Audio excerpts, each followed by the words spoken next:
And I think that those reviews should be presented to the SAB by those experts.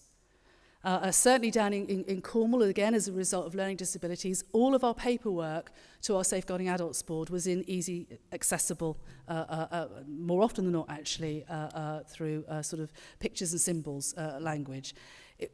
A lot of my colleagues, not only in the council but elsewhere, said, crikey, it made them writing reports an awful lot longer. But boy, oh boy, they were a lot more meaningful. So actually I would want the results of those reviews to be presented back by those experts, by experience, because actually that is the experience that matters, none other.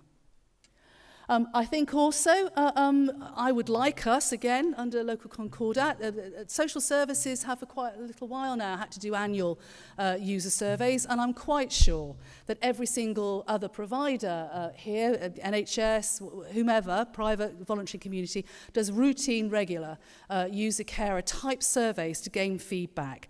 Actually, I want to look at those within the SAB, in order to ensure that there can be that cross-fertilisation of ideas. None of us have the monopoly of wisdom or good practice, but also how, as a SAB, we can be assured and we can be asking agencies, so what have you done as a consequence of what your users have told you?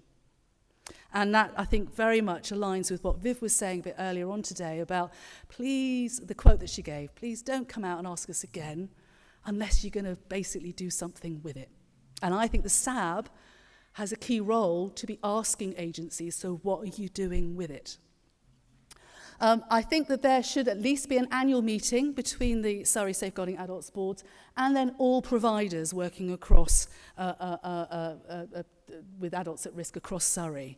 I think that needs to be focused. I think it needs to be specific to the issues which face us here in Surrey.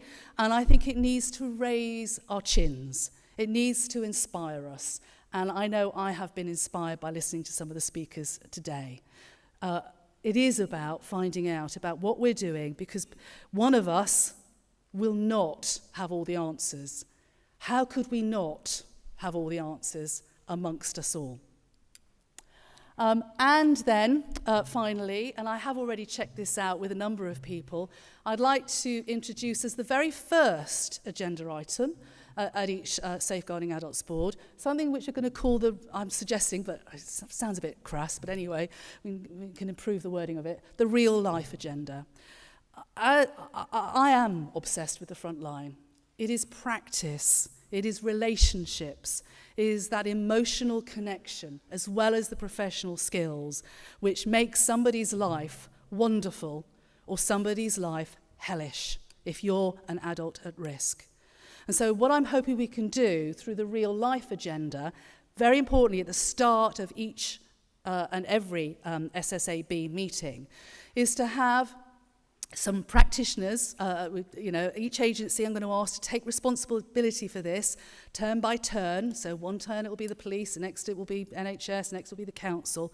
But actually to be coming in, suitably anonymising, because we don't, need to breach, confidentiality. And I know that can be an old chestnut, but suitably anonymising if that's required, a case study which focuses in on two things. Firstly, in response to the safeguarding needs of this individual, what has worked well? I believe there's nothing that begets success like success.